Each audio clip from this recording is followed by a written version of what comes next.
Good morning. Good morning. And welcome to the Unitarian Church of Edmonton, to those here in the sanctuary and to those of you online. My name is Lynne Turvey. My pronouns are she, her, and I'll be your service leader this morning. Our minister, Reverend Rosemary Morrison, and I hope you will find some respite and renewal in the fellowship that we share this morning. Thank you to everyone who made this service possible. The Unitarian Church of Edmonton is one of two Unitarian Universalist churches here in Edmonton, the other being Westwood. UUism celebrates a rich mosaic of free-thinking, spiritual questing individuals. We are one people of many origins, sexualities, and genders.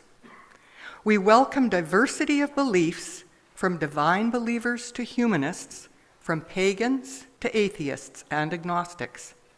We are all growing, all learning, all loved. Just as you are welcome here. If you are near here, we invite you to stay after the service for coffee and fellowship.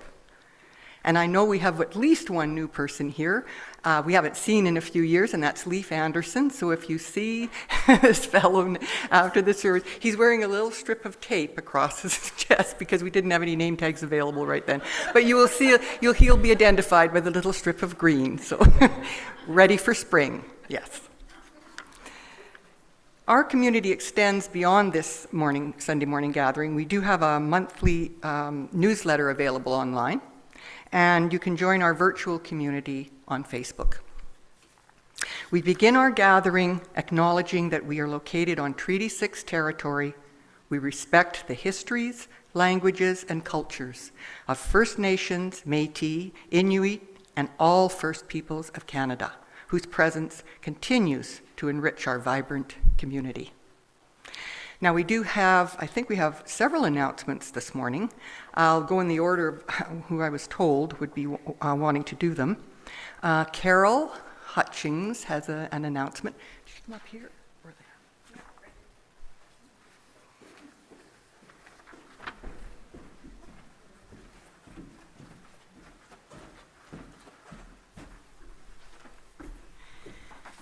Hi.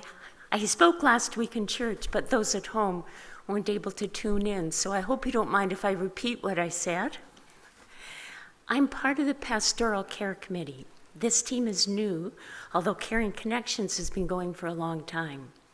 Caring Connections, as you know, is the program of visiting, nourishing, transporting, and sending cards, and Gloria has been the dispatcher of that program since 2021. Reverend Rosemary would like to see pastoral care expanded. We now have a 5-person committee to do just that. But before we do that, before we expand it, what we'd like to do is a needs assessment to find out exactly what you'd like the committee to do and what you might be able to give, how the church might better meet your needs.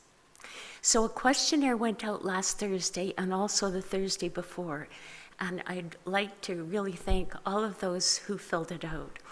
And I'm really impressed with all the things that many of you are doing, and also all that you are willing to give. You'd be surprised at some of the interesting things that people have to offer. But if you haven't completed it, please do. It just gives us more information. We'll use your responses to hopefully meet your needs a little better in the future. Thank you. Thank you very much, Carol. And Susan Rattan.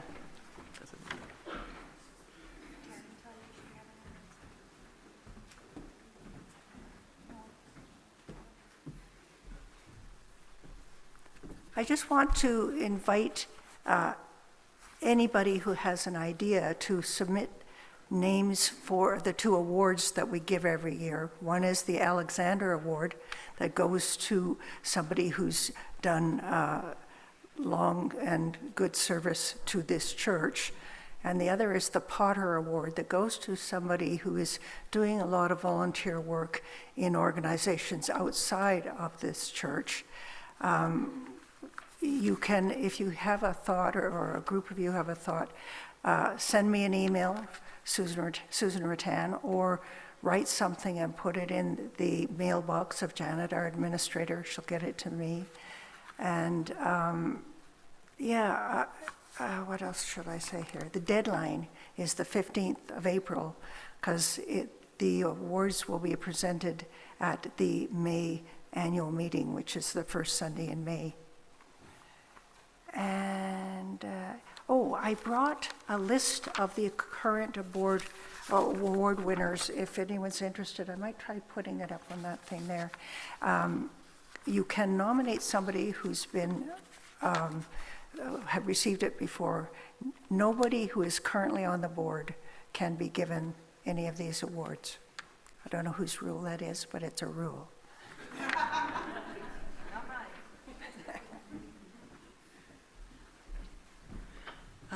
I think I was told Jennifer, and I do see Karen as well, and Audrey. But Jennifer, I knew ahead of time. So if you don't mind coming up, Jennifer.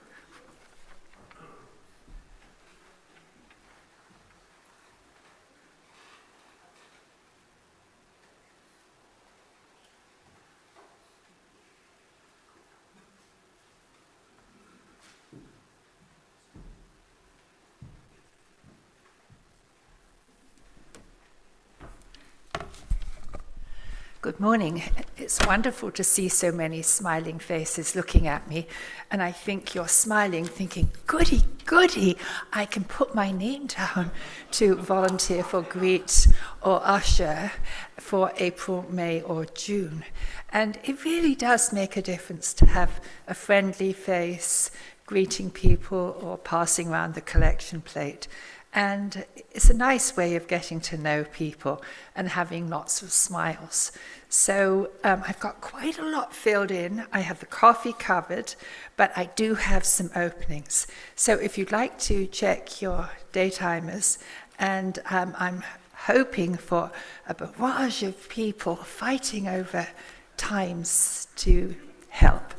Thanks. I can always bang you on the head if you're thinking of saying no. Thanks, Jennifer. Audrey or Karen? Audrey, would you like to come up, please? Thank you.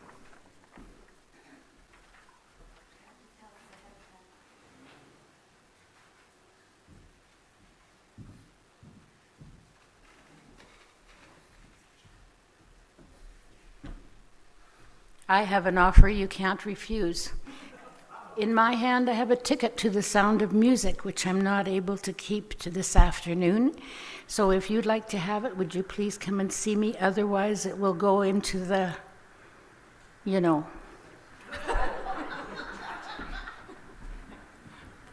And Karen Valita? Good morning, everyone. My name's Karen Valita. My pronouns are she, hers. As many of you know, the Unitarian Church of Edmonton has been a sponsor of drag and youth shows since 2016. After all the freeze flood things, there is drag queens that were very excited to find ways to fundraise. Even though they've never been to a church service, they come into this building and see the posters on the wall and see what a welcoming, beautiful space this is. So one of the drag queens is organizing drag bingo next weekend. So this is the first time we've ever done drag bingo. We'll see. I went to drag bingo in the 90s. I don't really remember it that well. But I do have tickets for sale. It's $10 for the bingo, and 100% of the proceeds go to the church. Plus, we're doing another fundraiser on April 20th, where Maria and Declan, who's not here, will be hosting the show. Is Declan up there? Hi. They will be hosting the show. And again, 100% of the proceeds will be going to the church. And I have tickets for that as well. And if you have any questions about the shows, please let me know. I'll just be in the lobby after church. Thanks. Well, thank you all very much for those announcements. They really show what a vibrant, wonderful community we have here. Oh, and here's another vibrant, wonderful part of the community with an announcement. Don't forget me. Good morning, I'm the Reverend Rosemary Morrison. It's my honor and pleasure to serve this congregation, and my pronouns are she, hers. And my announcement is that tomorrow, is UU's on Tap at Brewster's in Unity Square. I will be there by 5:30 or so. You are welcome to join others and myself for a time of relaxed conversation, food and beverages of your choice. And this is the most announcements I've ever seen on a morning. We've got one more announcement.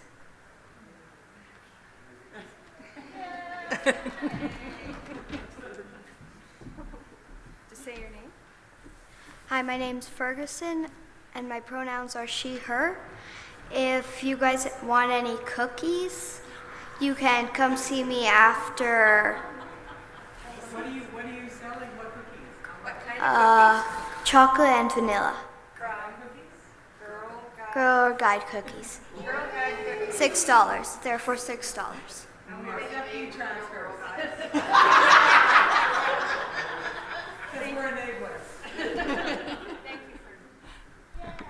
Thank you very much, all.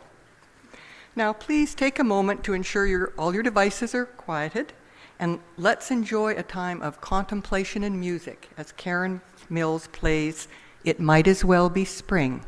Fingers crossed.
Thank you so much, Karen. Did anybody feel like dancing? I did. I now invite Ashton to come forward to light our chalice as I read these words by Bets Wienecke. May this flame, symbol of transformation since time began, fire our curiosity, strengthen our wills, sustain our courage as we seek what is good within and around us.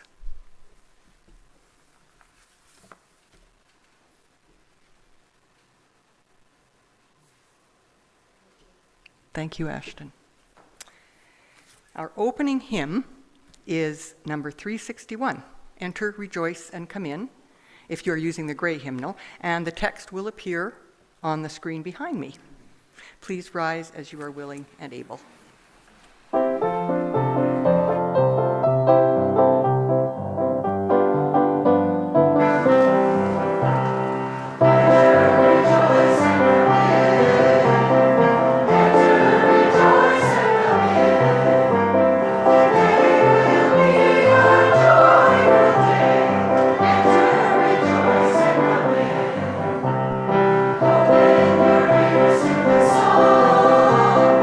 Open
Okay, it's time for all ages. We're going to be reading After the Fall by Dan Santat. And if you are watching this later on in the week or the month or the year, this story will not be on the recording as there is copyright issues for it, but I invite you, if you are watching on YouTube later on and not this morning live, I invite you to go and look this up because it's a great, great story. So, After the Fall. And that is an interesting story of transformation, for sure. And transformation has been the theme of our March services.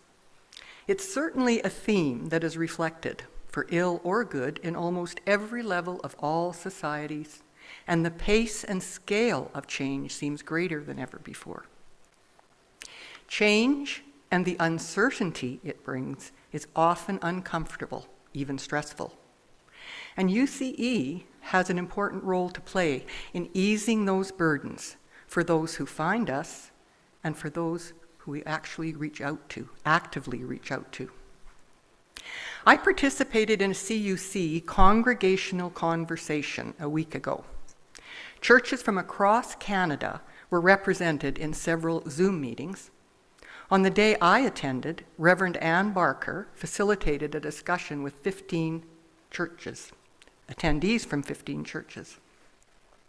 They were New Westminster, 2 Vancouver churches, Comox, Victoria, 2 from Edmonton, Saskatoon, Winnipeg, Toronto, 2 from Mississauga, London, Ottawa, and Lakeshore, Quebec.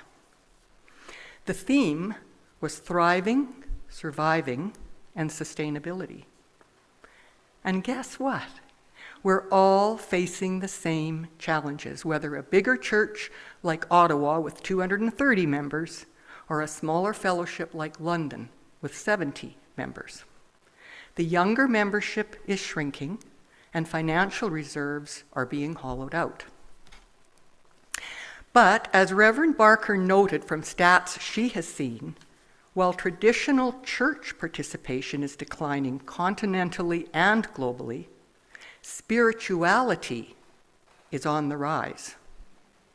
People are searching for a spiritual home, and UCE can offer that. Of course, spirituality can mean different things to different people. In the broadest sense, though, it involves the recognition of a feeling, sense, or belief that there is something greater than yourself. Love and compassion are often described as the mainstay of spiritual development. So where does UCE fit into this picture? Just look at the 8 principles of Unitarian Universalism. They all resonate with me to varying degrees, but certain ones, 5 for me, shine as markers of spirituality, that reaching beyond ourselves.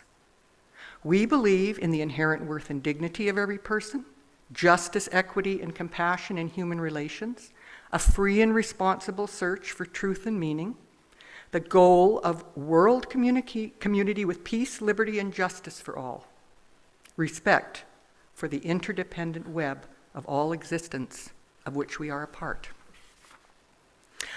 All of the 8 principles are strong values and guides, and along with our 6 sources, create a safe space for the searchers to land on. But we do need that space, and it does take a workable budget. I'm a member of the Finance Committee, along with Ruth Marriott, David Ray, John Pater, and our treasurer, Andrew Mills. It's not always easy, but as the saying goes, it's a tough job, but somebody's got to do it. And that's us. As you are no doubt aware, this is Canvas Month when we ask for your financial support to sustain our space. The physical building, yes, and the community we're building as well. Filling out a pledge form for whatever you can give is vital to our sustainability. Even saying you can't give anything this year is a signal to our financial stewards that you have given it some thought and that you will support the church when you can. So please submit a pledge form as soon as you can, and thank you so much to all of those who have done so far. Forms have been mailed out with the tax receipts and are also available on the website and at the back of the sanctuary. John and I have pledged. We also give of our time as we are able. Why do we do it? It always comes back to our principles, sources, and vision, and the community of fellowship we experience here.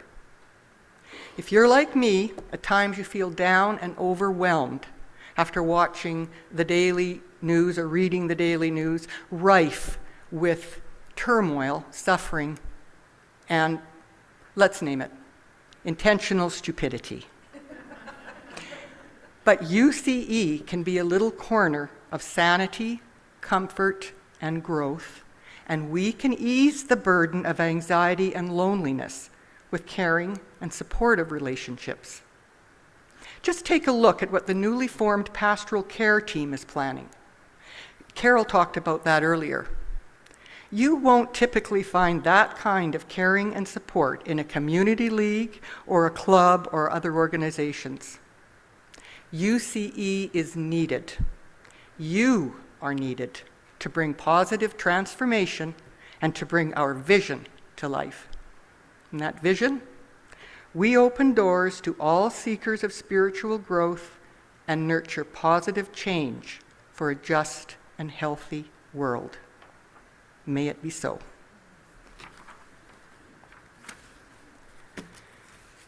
So every week, we share our abundance with this church, but also with an external charity or worthy cause.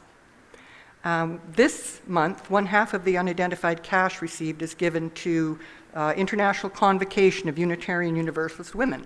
Now, can I have 2 people, please, to circulate the offering plates? Do you want, Fergie, do you want to go back to the back? Okay. And Rosemary will help you there. Oh, you got 2 already? Fergie, you can help and just watch and see. Okay, you're going to do something. That's good. Get practice. So IWC is committed to improving the lives of women and girls by working for a world in which women have access to affordable, comprehensive, quality health care, including reproductive care, have access to education, have economic power, and access to economic opportunities, are safe in their homes and in their communities, and are leaders in all aspects of their societies. We thank you for your generosity of spirit and action. Through all we do here in this community and the wider world, we are involved in the important spiritual work of creation and compassion. May we give in love and hope. And when we're ready here, we are going to join in singing From You I Receive as the offering is brought forward.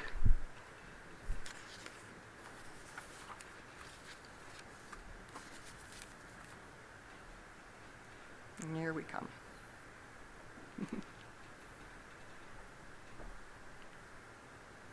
From you I receive.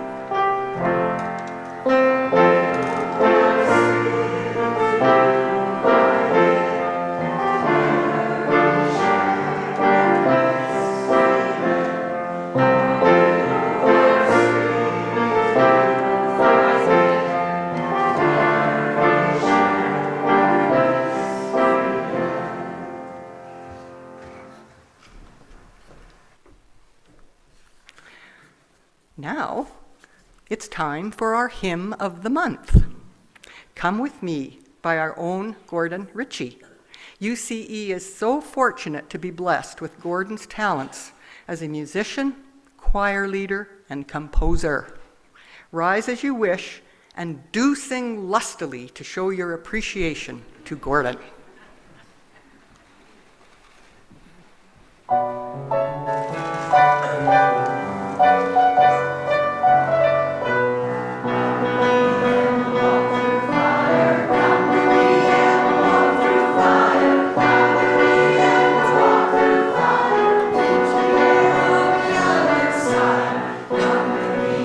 Come with me and we'll sing the ocean. Come with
was awesome.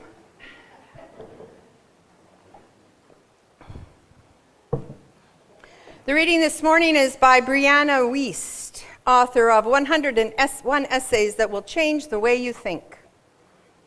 She writes, Rumi told us that the wound is the place where the light gets in, where the light can enter. Khalil Gibran told us that out of suffering emerges the strongest souls, that the most massive characters are seared with scars. Marcus Aurelius told us that the impediment to action advances action, that what stands in the way becomes the way. Napoleon Hill told us that every adversity, every failure, and every heartache carries with it the seeds of an equal or greater benefit. Elizabeth Kubler-Ross told us that the most beautiful people we have known are those that have known defeat, known suffering, known struggle, known loss, and have found their way out of the depths. These persons have an appreciation, a sensitivity, and an understanding of life that fills them with compassion, gentleness, and a deep, loving concern. That beautiful people don't just happen. When Joseph Campbell outlined the hero's journey for us, the premise was that the moment of the deepest and most unmoving difficulty, the protagonist realized and recognized that it was them that must change. That which seemed to derail the path was the pinnacle moment at which time the path was actually revealed. In each case, the epiphany is that the presence of the challenge is the initiator. If we are lucky, our lives will continue to grow as we are presented with new paths and various obstacles among them. To heal is not to arrive at a place where we were absolved of the difficulty, but where we no longer interpret the presence of it as our finality, our ending. Rather, we come to see it as yet another beginning in support of the continual unfolding of all we will one day know ourselves to be. End of quote. Has it ever happened to you? Has a message kept coming at you until you finally listen? The book titled 101 Essays That Will Change the Way You Think kept coming to me. It came up in conversation, it came up on my Facebook feed, in blogs I read about ministry and spirituality, and so what did I do? I bought the book. It is by Brianna Wiest, and I am very glad I did. I have gained so much from the little bit of reading I have done, and her writing has been an inspiration for this service. The message this morning is in two parts, and it's called 7 Ways to Tell If You're Experiencing a Transformation. And by transformation, I mostly mean spiritual transformation or a personal transformation. They are, as I have been known to say, the exact same thing. You can call it what you want, it's the same thing. The way the message is going to be is like this. In part 1, I'm going to name those seven of the more popular symptoms of transformation and unpack them a little bit. And how I discovered the 7 most popular ones is I read a ton on the subject and picked, like I kind of read the one, wrote them all down, and then read more. And the ones that got the most votes, basically, are the ones that I'm going to talk about this morning. Then we're going to have a short meditation, a movement meditation, and then spoken candles of joy and concern. And then after that, we're going to have an opportunity to talk. You can have an opportunity just for a few minutes to talk to your neighbor about what if you're here in the sanctuary and on Zoom, a conversation amongst yourselves, or you can put something on the chat. Then we'll come back together as a whole, and if there's time, we can share some of our thoughts with one another in the big room. So let's just dive in, shall we? This whole idea of a spiritual awakening or transformation was popularized with Carl Jung, who described the process as coming back to your true self, From my research, these are the top 7 ways to tell if you are experiencing a transformation, and they appear in no particular order. A person becomes more self-aware. A person who is experiencing a transformation begins to notice their own patterns of behavior or thought, and begin to not just notice, but begin to question them. Am I doing the right thing? Is my behavior causing problems for someone or something? Am I at peace? You may begin to question your own beliefs, the generic you. Sometimes a person who believes one way, as they begin to question those beliefs, will begin to allow themselves to finish a thought, perhaps, or ask themselves, or perhaps their mentors, some tough questions. We begin to notice our impact on someone, or how what we have just said might land on that person, despite what our intentions were. Not only that, when a person becomes more self-aware, they begin to desire to be more authentically themselves, and notice maybe some of their own manipulative thoughts and actions. We are all manipulative in many ways. That's normal. And when we are experiencing a spiritual or personal transformation, we begin to become aware of what we are doing. And then as we progress, decide to be less manipulative and more honest with ourselves and with others. Number 2, every list or blog I have read on spiritual awakening mentions things like déjà vu, synchronicities, serendipitous experiences, and increased intuition. If you are noticing more and more coincidences in your life, it may be because you are working on yourself and you are beginning to open up to the possibilities that are out there. I, by the way, have no idea what is out there. That's your work to discover what works and is comfortable for you to understand. In essence, those moments of, this feels familiar. I've already been here. Did I dream that? I just thought of this person I haven't thought about in ages, and then I ran into them in Costco today. Has that ever happened to you? Yeah.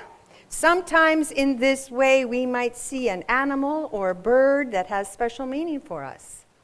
They might cross our paths as well. Some people say there are no coincidences in life, and we need to pay attention to those times when we are experiencing them and begin to ask some deep questions of ourselves, our beliefs, and our values. The third thing that got quite a few votes was a changed outlook. But by that I mean having increased empathy or compassion for those less fortunate, or for those going through a tough time of pain or disappointment. Lynne mentioned compassion in her talk as well.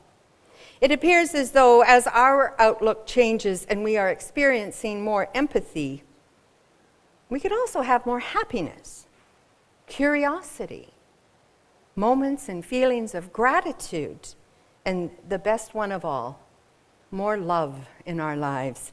I don't know about you, but I like feeling happy and loving and feeling loved.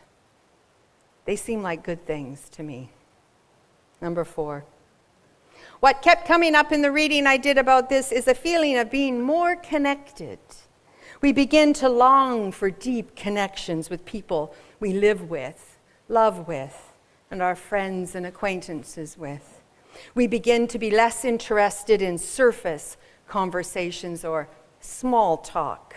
Instead, begin to crave deeper and deeper understandings and experiences in our relationships. This could take many forms, human to human, human to ideas, animal to human, to our own thoughts and beliefs, to the environment. So many ways.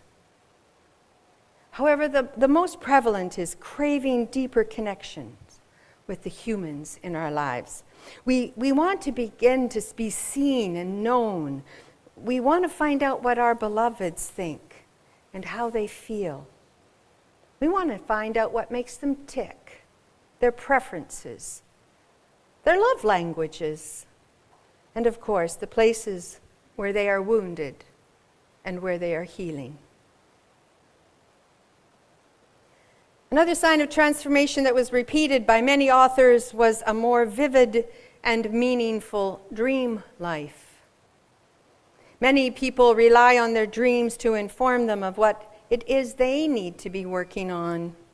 Warnings about something coming down the pike at them, all those kinds of things. Many people keep dream journals. I have never done that, but I have certainly paid attention to dreams that reoccur, have familiar themes, leave me with a strange or euphoric feeling.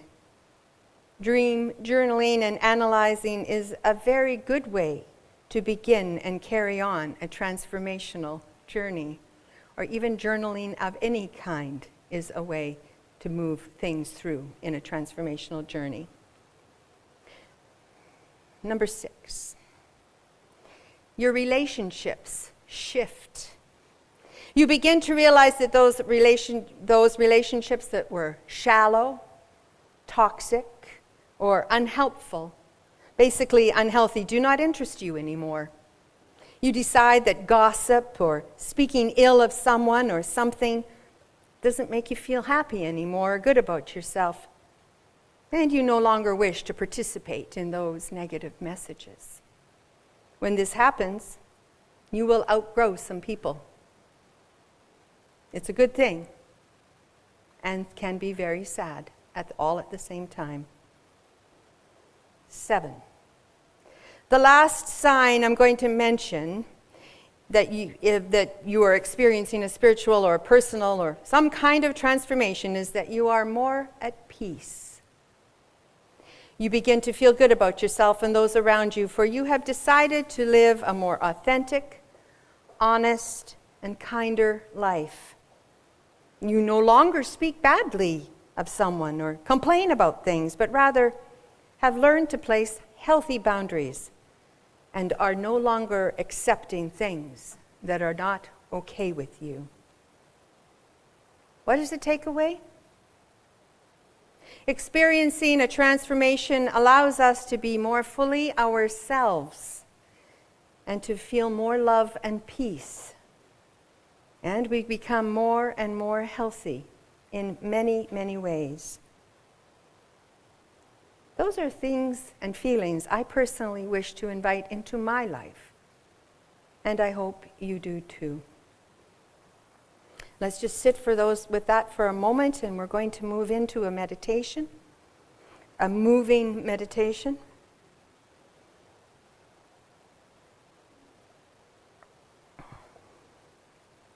I invite you to place your feet flat on the floor if you wish. Remember, all of this is by invitation, never by demand. It is for your own enjoyment, your own journey.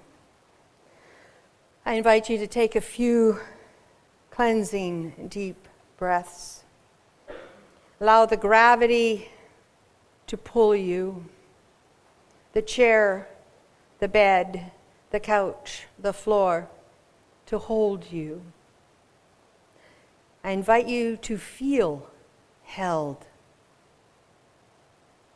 to feel seen, to understand how appreciated you are. To just take a few deep breaths, and you may stand and move around for this part of the meditation. You might want to, because you're going to be moving your arms by invitation, and you probably won't be able to do it where you are. So anybody that wishes to or can, I invite you to kind of move out into the sides. The first movement is this and that.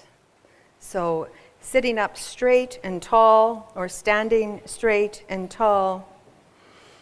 I invite you to take a couple of deep breaths, and with an inhale, Palms down, bring your arms up and over your head. Breathing in, and as you breathe out, palms down. Allow your hands to float back down to the ground. Palms up or down, lift your arms up over your head as you inhale, and palms down or up. Exhale and bring your hands back down to your side. Continue to do that in your own time and with your own breath, 2 or 3 more times.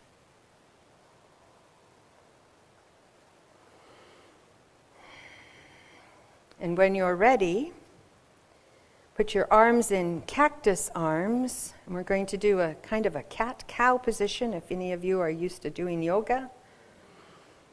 Arch your back, bring your sternum forward, and exhale. Bring your forearms forward, round your back into an angry-looking cat as you inhale.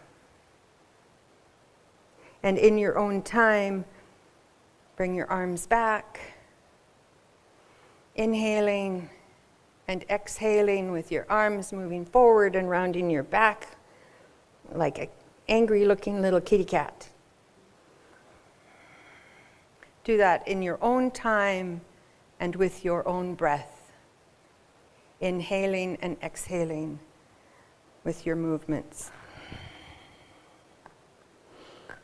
And the fourth and last movement, I invite you.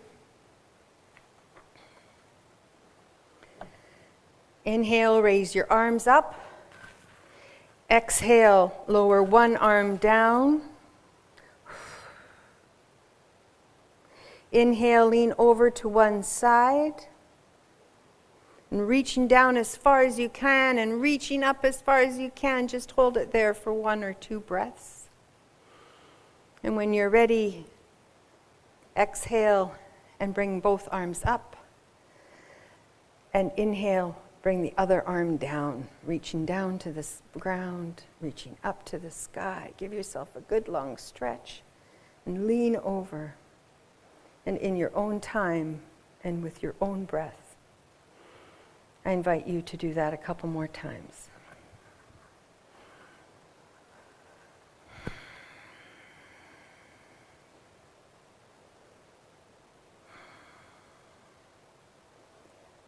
And as you do that, focusing in on your breath, do that as long as you wish.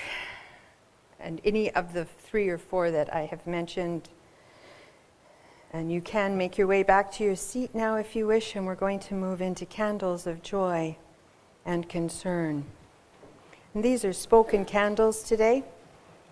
On this side are silent, you could use this side for candles of silence, and this side for candles that you wish to speak to. So I'll say that again. Lining up to light a candle that you do not wish to speak about, I invite you to line up on this station on my right, your left. I invite those on Zoom to put their candles of joy or concern in on the chat. And if you wish to speak to your candle, I invite you to light it on that side and then come to the mic. And a request to keep them personal and brief, please. So I invite you now to come to the table to light a candle of joy or concern, either silent or spoken.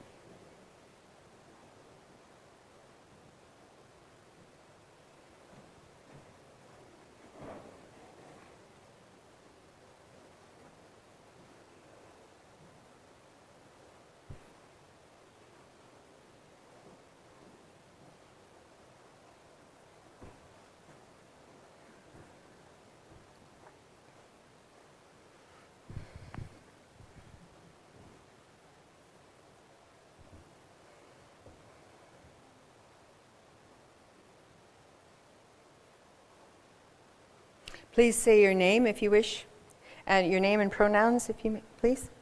Anne Marie Harder. We just came back from the wedding of my second niece. So 2 of my nieces just got married recently. So this is a celebration candle, Alexa and Cecily. Thank you. Just pull it off. As far down as it goes. Good morning, my name is Olar Stephanie Cadet. My pronouns are they, them. This is a candle of celebration. It's been in my heart for a few weeks, but I just very recently gained my ministerial aspirancy and I'm starting seminary in September. Congratulations, Laura.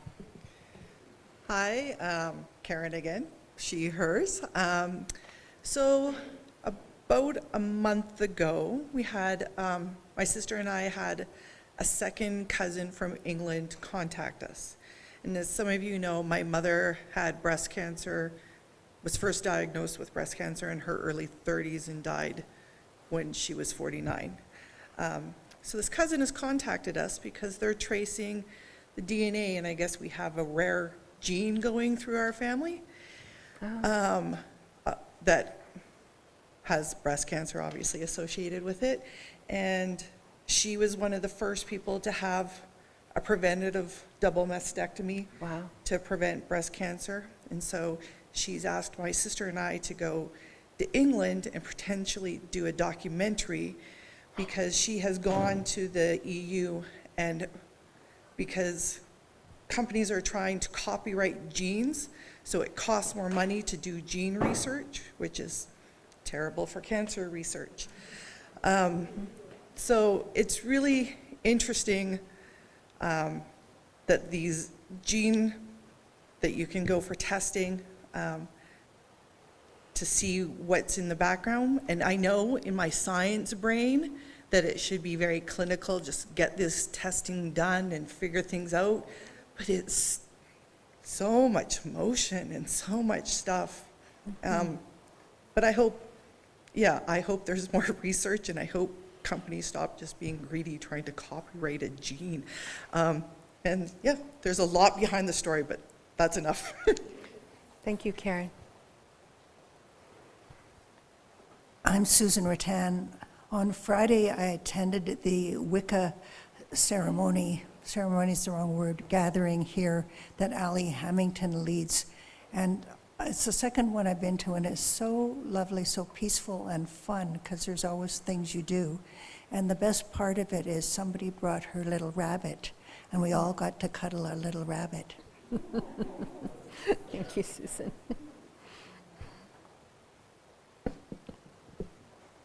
My name is, my name is Robert, and I lit 2 candles. One is for my mom and dad and Sister Betty, who have passed, and the second candle was for all of us gathered here today with love. Thank you.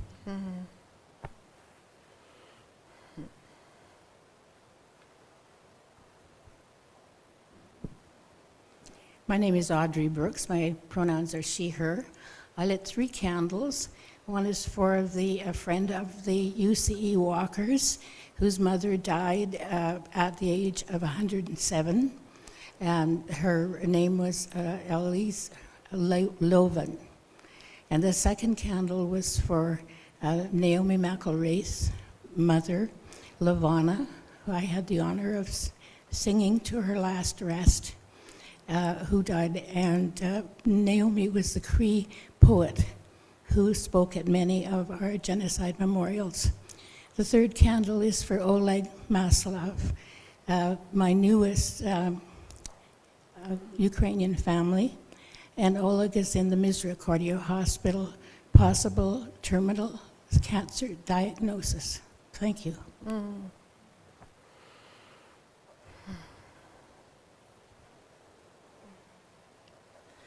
Hello, I'm Marilyn Gay. My pronouns are she, her, and trying to adhere to the recommendation that we keep our words personal and short. I lit 2 candles, one for my old friend, Betty McCulley, who recently died. She was a friend and a neighbor when we lived in Dundas, Ontario, who helped me through a lot of difficult parenting years, and was a great friend and support. She recently died. But the main message I have is about me. I am, again, realizing, is this transformational? I am realizing that I am, again, terribly overcommitted. And I get in so deep. This spring, I have 3 major events and a couple of minor events that I've taken responsibility for, some related to this church. And as a lay chaplain, I'm going to be leading a memorial service on the 5th of April for Lucille Hollins. And later on in May, I'm going to be organizing a lunch for approximately 200 people following the installation service for our Reverend Rosemary, and in between a few other things. So how do I cope with this predicament of being overcommitted? I have to lay on a lot of love and a lot of gratitude. And seeing all of you here and knowing that potentially I'll have some support and assistance from you gives me strength. Thank you. You are not alone. Thank you. My name's Andrew Mills, and my candle is for Keith Wright, who passed recently. Thank you for doing that, Andrew.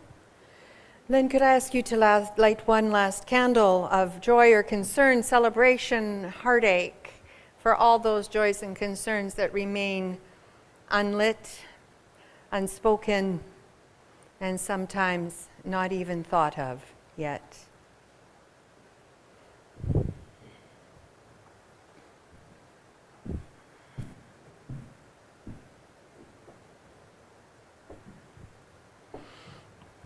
So I'd like to invite you into a very brief, before we end, a very brief time of conversation. Just turn to your neighbor and perhaps have I saw the eyes go, and have a brief conversation about how those 7 things landed for you, if there was anything that resonated, maybe something you just totally disagree with. Just for a couple of minutes, make sure you take turns, make small groups so that you all can talk. Online, please just talk amongst yourselves.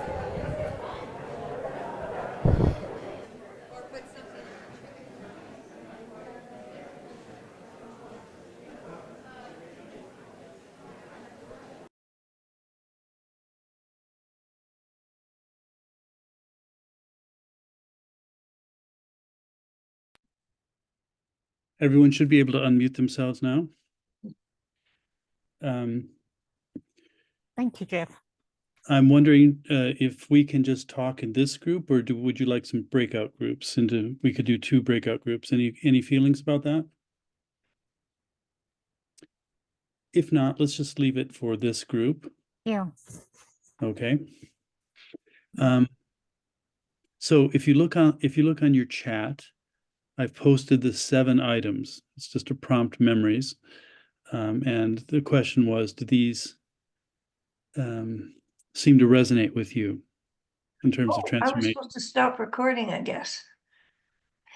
I didn't see that. Sanctuary, or come back on Zoom to finish your conversations, or to, I invite you on Zoom as well to put things in the chat if you decide. Are we good to go, Andrew? Yes, thank you. I'm going to finish by some words again by Brianna Wiest. And she says, "It is okay if you have not arrived yet. What matters more is that you are at the place of having decided that you will no longer settle for a life that does not feel fully lived. Decided that you will find your way out of whatever storm you may have found yourself in right now, even if that has to happen one painstakingly step at a time. Decided that you will open your heart. Decided that you will choose what's true. Decided that you will speak with honesty. decided you will commit yourself to living more fully, no matter how long it takes you to be in it, without thinking so hard about it. I hope you can go back and say that this was the year that changed your life. Not because you woke up one day and everything was suddenly different, but because you lived with the intention to keep planting seeds within your potential and nourishing them little by little until a garden within you did grow. End of quote. So let's just take a breath and let that sit in our hearts and minds. And with that, we will begin to think about singing our closing hymn, Come and Go With Me, hymn number 1018, not 1008, which is what I put in the order of service in it, if anybody had a look at it and printed it out. And maybe that is a reminder that you are welcome to print out the order of service and bring it with you on Sunday mornings. It comes out to you every Friday. Come and Go With Me to That Land, hymn number 1018 in the Teal hymn book, and it goes at a pretty good pace, and so I invite you to rise in body or in spirit and get your dancing shoes on.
That got the blood moving, eh? So I now invite Ashton to come forward again to extinguish the chalice flame as I read these words by Emily Richards. May you leave this time together changed. May the promises you have made to yourself about who you want to be feel closer to the reality of who you are right now. May you share that feeling of transformation wherever you go. May it spread into every word, deed, thought, and interaction until we are all changed, transformed, and transforming together, becoming our better selves.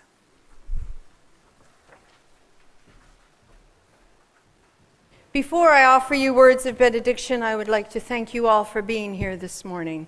Thank you to the musicians and the slides and the sound and the people on Zoom and the people that are watching on Zoom and those that are working on Zoom. It takes a lot of folks to make something like this happen every single week, from the coffee makers to the coffee buyers to the cream. I was going to say makers, but no, that would be the No, the suppliers of the cream. La vache. And with what benediction shall I leave you? This: in your life may you know the true, the good, and the beautiful, the mystery that breaks into every moment. May you live at peace in this world and at peace with yourself.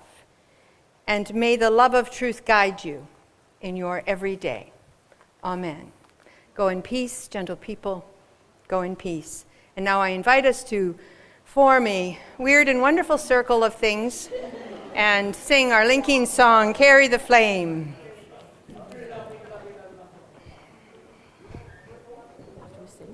I'm hoping to just make a brief announcement to tell people that we bring things for the ancestor altar next week. Ah. Yes. Okay. There will be a brief announcement right after Carry the Flame, so everyone please pay attention.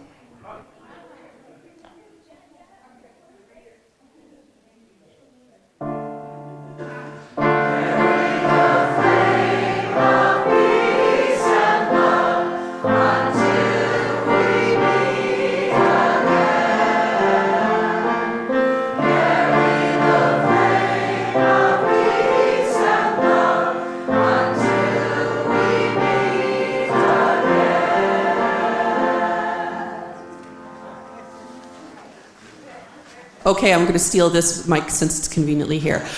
Next week, Alara and I are doing our spring transformation ritual. As part of that ritual, we are going to have an ancestor altar set up. I'm going to tell you all about that next week. All you need to know about is that if you want to bring something to put on the ancestor altar to represent a dearly departed, something that connects you to your ancestors, to your lineage, whatever makes you feel connected in that way, to add to the altar, please feel free to do that. The altar will be set up and waiting for your things to come and add to it.